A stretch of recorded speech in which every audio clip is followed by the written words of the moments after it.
Hello guys, welcome back to PC वाला YouTube channel. And आज की वीडियो में हम बात करने वाले हैं इंटेल वर्सेस एएमडी और आपको इस वक्त पे कौन सा प्रोसेसर लेना चाहिए। बिकॉज अगर मैं आपको याद दिलाऊं, वैसे आपको याद दिलाने की ज़रूरत है नहीं, क्योंकि एएमडी के प्रोसेसर अभी मिल नहीं रहे और बहुत एक्सपेंसिव मिल रहे हैं। और मेरा ऐसा मानना है कि अभी इंटेल जो है वो भले ही कितना पीछे हो एएमडी से, इंटेल अभी के लिए एक बजट बिल्डर के लिए बहुत अच्छा ऑप्शन बना हुआ है। क्यों, मैं हर चीज़ एक्सप्लेन करूंगा आपको यहाँ पे। क्यों मैं इंटेल बायस हो चुका हूँ, क्या ऐसा इसलिए है क्योंकि इंटेल ने मुझे दबा के पैसा खिलाया है। मैं आपको हर लॉजिकल चीज़ यहाँ पे एक्सप्लेन करूंगा। मैं एएमडी की साइड से भी बताऊंगा, इंटेल की साइड से बताऊंगा, और फाइनली आप डिसाइड कर पाओगे कि आपको अगर अभी अपना पीसी बिल्ड करना है तो आपको क्या एएमडी के सीपीयू खरीदने चाहिए एक्सपेंसिव प्राइस पे, या फिर एएमडी का कोई ऑल्टरनेटिव है। इंटेल लोगे तो क्या लोगे, क्यों लोगे, किस लिए लोगे, और इंटेल लेके आपका क्या नुकसान होगा। इंटेल के भी अपने कॉन्स हैं, ठीक है, तो वो मैं सारी चीज़ें आपको एक्सप्लेन करूंगा। वीडियो को एंड तक जरूर देखना, उम्मीद है आपको पसंद आएगी वीडियो। और अगर आपको पटाखों की आवाज़ आ रही है ना बैकग्राउंड में, तो मैं कुछ नहीं कर सकता गाइस। ये कुछ लोग होते हैं ऐसे जिनको ना दिवाली के दिन पटाखे नहीं खत्म करने होते, लेकिन दिवाली के अगले दिन रात को जरूर पटाखे फोड़ते हैं। तो ये कुछ उन्हीं लोगों में से हैं जो अभी पटाखे फोड़ रहे हैं, उनको मैं रोक नहीं सकता। सो पटाखों की आवाज़ आती है, मेरी गलती नहीं है, ठीक है। दूसरी चीज़, डिस्क्रिप्शन में अमेजोन का लिंक होगा, जाके चेकआउट कर सकते हो, वहाँ से चैनल को सपोर्ट मिलता है। नाउ इंटेल आपके लिए अच्छा ऑप्शन बन सकता है बिकॉज एएमडी ज़्यादा ही पॉपुलर हो गया। मतलब आज ऐसे दिन आ चुके हैं कि एएमडी इतना अच्छा है कि हम जो है उसको खरीद ही नहीं सकते। इतना अच्छा है कि अब हमको बेकार चीज़ लेनी पड़ रही है, और बेकार चीज़ हमारे लिए अच्छी बन चुकी है। तो मैं पूरा एक्सप्लेन करूंगा आपको आज की वीडियो में। नाउ फर्स्ट ऑफ ऑल बात करते हैं एएमडी के इश्यूज के बारे में, जिससे कि हर कोई वाकिफ है। नाउ सीन क्या चल रहा है कि आपके एएमडी इतने सारे प्रोडक्ट्स निकाल चुका है, आपके ग्राफिक कार्ड आने वाले हैं, आपके सीपीयूज अभी आ रखे हैं, 3rd जेन के सीपीयूज हैं आपके पास एएमडी के, आपके 5000 सीरीज के सीपीयू हैं जो कि 4th जेन है। फिर उसके बाद आपके कॉन्सोल्स आ रहे हैं दोनों कंपनी की तरफ से, एमएस की तरफ से भी, माइक्रोसॉफ्ट की तरफ से भी, एंड सोनी की तरफ से भी। देन आपके जो है नए नए ग्राफिक्स कार्ड आ रहे हैं, बहुत सारी चीजें एएमडी बना रहा है। और इन सब चीजों के बीच में सप्लाई इश्यूज, डिमांड एंड ये पैंडेमिक जो अभी आ रखा है, इन सब चीज़ों के बीच में एएमडी के सीपीयू मिलने मुश्किल हैं और वो ओवर प्राइस्ड मिल रहे हैं। तो अभी क्या है कि भले ही इंटेल कितना भी बेकार हो, इंटेल के सीपीयू बहुत अच्छी प्राइस पे बिक रहे हैं। अगर आप इंटेल का 10400F और 10100i3 देखोगे तो वो बहुत अच्छी अट्रैक्टिव प्राइस पे मिल रहे हैं। 15,000 के बीच में आपको जो है वो इंटेल का 10400 मिल जाएगा, या फिर 10400F जो है उससे मे भी थोड़ा और सस्ता मिल जाए। तो ये सीपीयू आपको इतने प्राइस पे मिल रहे हैं। नाउ क्या ये आपको लेने चाहिए कंपेयर टू 3600 या कोई और सीपीयू, ठीक है। क्यों, क्या इनके क्या फायदे हैं, क्या नुकसान है? तो देखो, सबसे पहली बात तो देखो, यहाँ पे मैं बात करता हूँ कि अगर आपको Ryzen 5 3600 17-18 हज़ार का मिलता है, ध्यान से सुनो मेरी बात, अगर आपको Ryzen 5 3600 17-18 हज़ार का मिलता है इसी प्राइस के आसपास, देन गो विथ 3600। बिना कुछ सोचे, दिमाग में कोई ख्याल ही नहीं आना चाहिए। अगर आपको इस प्राइस के आसपास 3600 मिलता है, गो विथ 3600। लेकिन अगर आपको 3600 20,000 का मिल रहा है, 21,000 का मिल रहा है, इतने महंगी प्राइस पे मिल रहा है, देन मैं बोलूंगा कि प्लीज कंसिडर करो बाय करना 10400 को। क्योंकि 10400 जो है वो आपको गेमिंग में, देखो अगर आप 3600 ले रहे हो तो 3600 के साथ आप ऑब्वियसली RTX 2060 सुपर, हद मार के 2070, 1660, 1660 Ti, 1660 सुपर, 1650, इस टाइप के ही ग्राफिक कार्ड पेयर करोगे। एंड इस टाइप के ग्राफिक कार्ड जब पेयर करोगे तो उनको 10400 इजीली हैंडल कर सकता है। इन सीपीयूज के साथ ये जो ग्राफिक्स कार्ड मैंने बोले आप पेयर कर सकते हो। ध्यान रखना 9400F मत लेना। 9400F के अंदर सिर्फ 6 कोर 6 थ्रेड है, वो नहीं 10400 लेना है। अगर लोगे तो 10400 के अंदर आपको 6 कोर 12 थ्रेड्स मिलेंगे। नाउ सेम थिंग अप्लाई होती है आपके Ryzen 3 लाइनअप पे। अगर आपको Ryzen का 3100 या 3300X नहीं मिलता है या महंगा मिलता है, अगर आपको इंटेल का 10100i3 बहुत सस्ता मिल जाता है, देन गो विद 10100। सेम चीज है कि अगर आप एक i3 या Ryzen 3 ले रहे हो तो आपका budget may be 1660, 1660 Ti, 1660 super, इसी टाइप के ग्राफिक कार्ड लेने का होगा। उसके साथ आप एक i3 10100 पेयर कर सकते हो।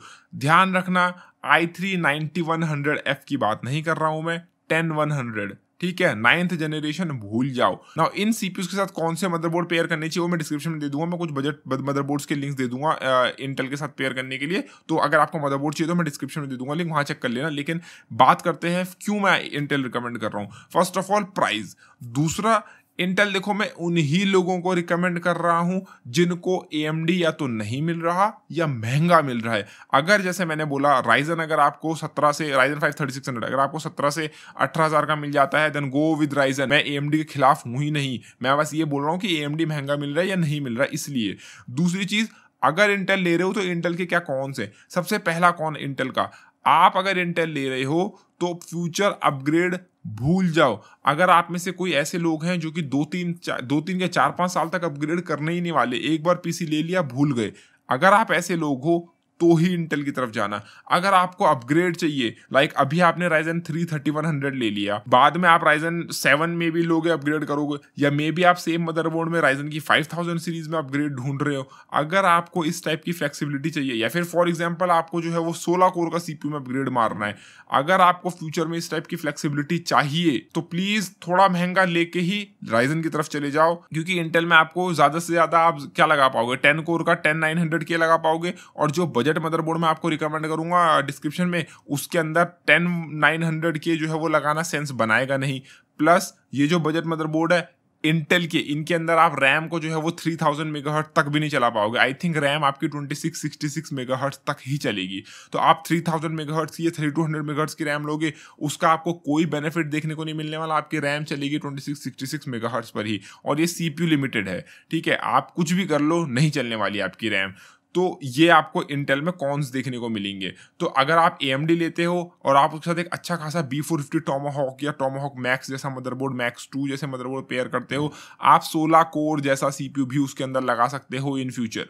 आप उसके अंदर 3200 मेगाहर्ट्ज की रैम, 3600 मेगाहर्ट्ज की रैम इजीली लगा सकते हो, ठीक है, आपके पास वो बेनिफिट देखने को आपको मिलता है, ठीक है। तो ये सारे बेनिफिट आपको AMD देता है, जबकि आपको इंटेल में सारे फीचर नहीं मिलते। लेकिन अगर आप उन लोगों में से हो, लाइक फॉर एग्जांपल आपने एक i3 का बिल्ड करा या एक i5 का बिल्ड करा, उसके साथ एक मिड रेंज ग्राफिक कार्ड लगाया, लाइक 16 सीरीज का 1660 Ti या 1660 सुपर या मे बी 2060 लगा लिया, एक रैम लगा ली 16 GB की, मोर देन इनफ है आपके लिए, ठीक है, और आपने एक बिल्ड कर दिया, भूल गए, अब आप जो है वो कुछ अपग्रेड नहीं करने वाले, आप अपग्रेड करोगे ही नहीं उसके अंदर, ना रैम लगाने वाले हो, ना आप उसके अंदर ग्राफिक कार्ड अपग्रेड करने वाले हो, ना आप उसके अंदर CPU अपग्रेड करने वाले हो। तो अगर ये सीन है आपका, देन आपके लिए इंटेल अच्छी चॉइस बन जाता है। इंटेल आपको अच्छे प्राइस पे मिल रहा है, AMD का आपको एक्सपेंसिव मिल रहा है। हाँ, AMD में आपको एक्सपेंडेबिलिटी एंड बहुत सारी चीजें, ओवरक्लॉकिंग का आपको फीचर मिलता है, कल के दिन आपको कुछ फिडलिंग करनी है अपने CPU के साथ, आपको कुछ वोल्टेजेस छेड़नी है, आपको अपनी फ्रीक्वेंसीज बढ़ानी है, आपको जो है वो रैम टाइमिंग्स टाइट करनी है ताकि आपको और परफॉर्मेंस मिले, आप जो है वो सीखना चाहते हो चीज़ों को कि CPU में जो है वो ओवरक्लॉकिंग कैसे काम करती है, चीज़ों एंथुजियास्ट वाली आपके अंदर वो खुजली है, वो सारी चीज़ें आप AMD में ही कर सकते हो, इंटेल में आप नहीं कर सकते। तो उस चीज़ से भी आप वहाँ पे लिमिटेड हो।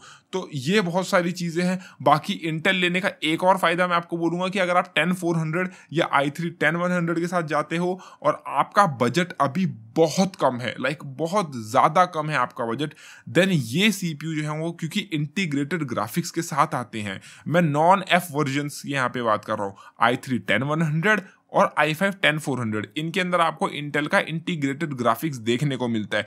तो लाइक फॉर एग्जांपल आप ऐसे हो कि अभी के लिए आपको ज़्यादा गेम करनी नहीं है, आप ग्राफिक कार्ड तब लोगे जब 3050 आ जाएगा, या फिर बजट ग्राफिक कार्ड आ जाएगा, 3050 Ti आ जाएगा, जो कि अगले साल आएंगे, ठीक है, अगले साल आएंगे, और आप तब तक वेट करना नहीं चाहते।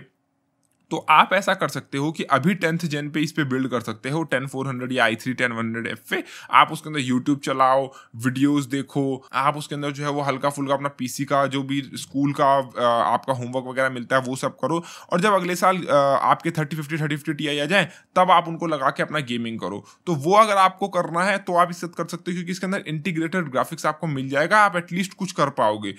अगर आप राइजन 3600 या फिर कोई और CPU लोगे, लाइक राइजन 3 3100 या फिर राइजन 5 3500X, इनके अंदर आपको जो है वो इंटीग्रेटेड ग्राफिक्स देखने को नहीं मिलेगा, आपको ग्राफिक कार्ड लगाना ही लगाना पड़ेगा। हालांकि यहाँ पे आपके पास ऑल्टरनेटिव है राइजन 5 4650G वगैरह, लेकिन उसके ऊपर मैं अलग वीडियो बना चुका हूँ, उसके अलग कौन से वारंटी वगैरह का इशू और CPU का कूलर एंड बहुत सारी चीज़ें, तो वो एक अलग चीज़ बन जाती है। तो यहाँ पे देखो मैंने दोनों के आपको प्रोज एंड कॉन बता दिए। मेरे हिसाब से तो एक एवरेज इंडियन जो कि एक बार बिल्ड करने के बाद कुछ सालों के लिए भूल जाएगा सीपीयू को, और कई पेरेंट्स को जो है वो एक मिडिल क्लास फैमिली में एक मुश्किल होता है कि भाई तुम्हें अब और एक्सपेंसिव सीपीयू चाहिए, वो बता पाना अपने घर में, अनलेस तुम रिच फैमिली से बिलोंग करते हो, वो थोड़ा मुश्किल हो जाता है। तो आपके लिए 10100 या 10400 एक अच्छा ऑप्शन बन सकता है। तो उम्मीद है तुमको वीडियो पसंद आई होगी और आपके डाउट्स क्लियर हो गए होंगे। तो इसी बात पे जो है वो लाइक शेयर एंड वीडियो को सब्सक्राइब कर लो, चैनल को सब्सक्राइब कर लो, वीडियो को लाइक कर लो एंड शेयर कर लो दोस्तों के। धन्यवाद, टेक केयर गाइस।